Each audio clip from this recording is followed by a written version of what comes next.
Well, this evening, my talk, I'm going to, am I practicing the, what I learned?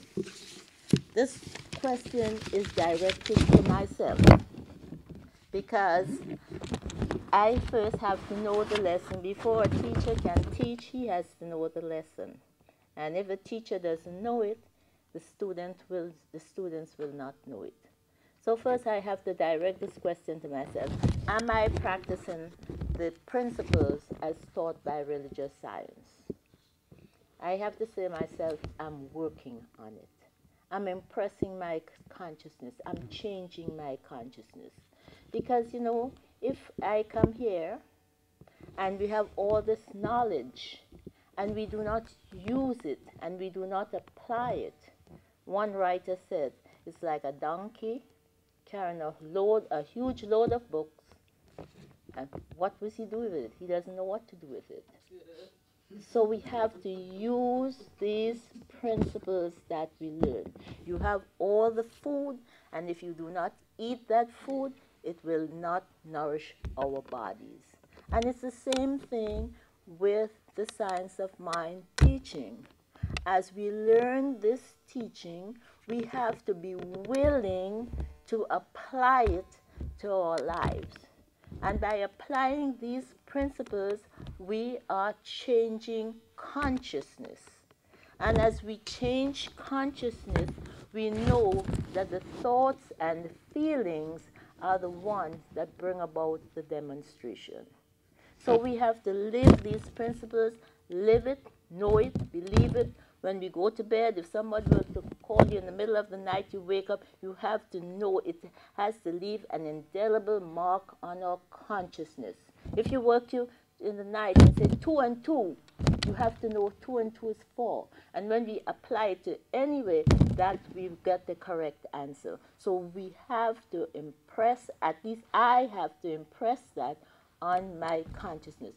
And the belief and the feeling is the demonstration.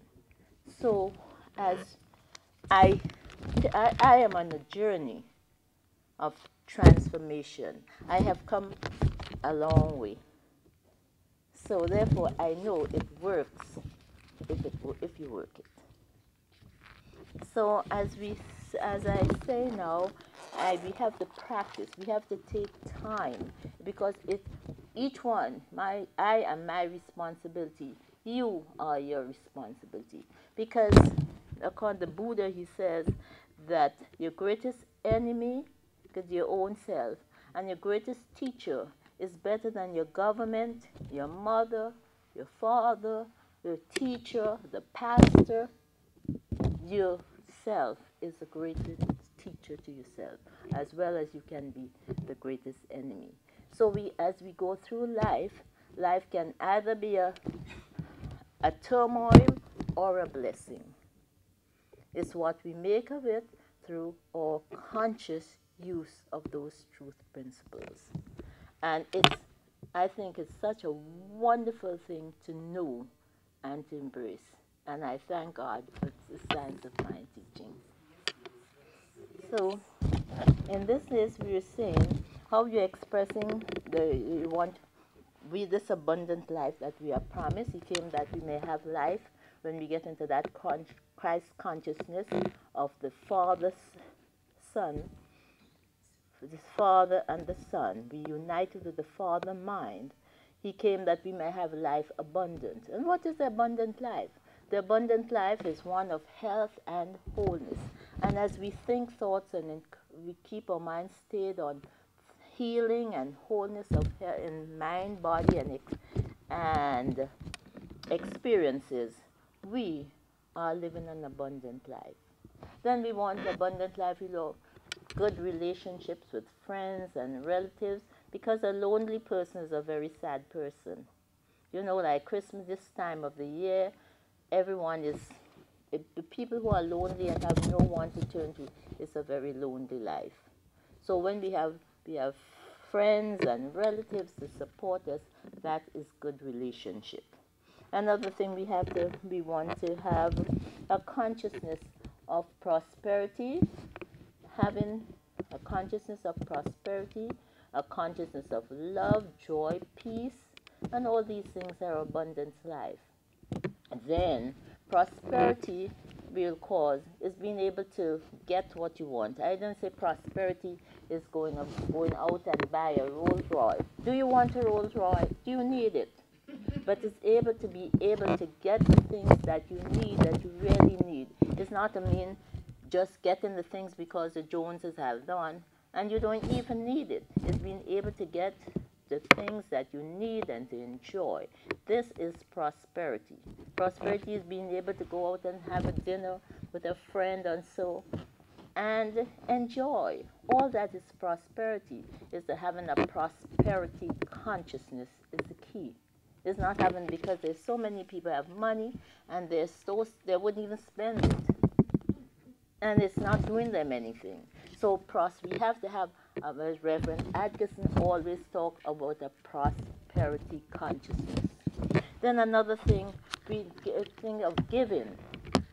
A prosperity consciousness is giving tithes. If you pay tithes to yourself, you will never be broke. Because you know why? You're not living above your means. Anybody follow Susie Allman, how she talks about prosperity and not living above your means? When you tithe and you give 10% to your church, you're giving it to God. You're building up your consciousness, your prosperity consciousness. Now, if you don't feel comfortable, don't give it. Because the Lord loves a cheerful giver. So if you do not feel it, start giving 5.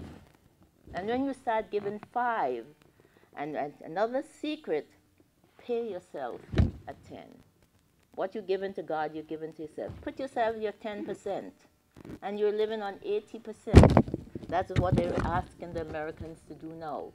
Live within our means. So when we live on 80% of our salary, we get everything we want, we live in. And when you see those little pennies come accumulated, you will feel more comfortable to tithe. But tithing is really building a prosperity consciousness. I can tell you a joke. When I used to tithe the Unity. And one day I had like just about the 10th that I should have sent to Unity. And I said, why should I give this? Maybe I should have given that to my mother or somebody to do something. And you know, I went on the bus, and believe you that 10th went. Somebody, I pickpocket somebody. When I got out, the wallet was gone with that 10%. And from then, I always believe in tithing. So then another thing, doing your job wherever you're working, doing your best, giving your best, learning your best, being thankful. If even you're sweeping the floor, be the best one that's sweeping the floor. But you know, at the same time, you don't have to stagnate and stay there. At that time, learn all about the job. Go, if it takes, to go into classes and improve yourself. So when a promotion comes, you're available. And all God self, it means going out and look for another job. Also, all that is giving your employment, enjoying your work, because you don't have to stagnate in that way. There's always room at the top, they see. So when we do all these is living the science of mind principles and believing and keep our minds stayed, pure, get over the negative thoughts. Things have happened to us in the past, but releasing all past mistakes and live in this moment in the steadfast faith, believing in that one presence and power within you which can do all things through you, through a mental law of your thoughts and feelings. And this is the science of mind in a nutshell. It doesn't tell you what to think or what to do, but it tells you how to apply these laws and how to think, not what to think, but how to think. And if we use these principles as we get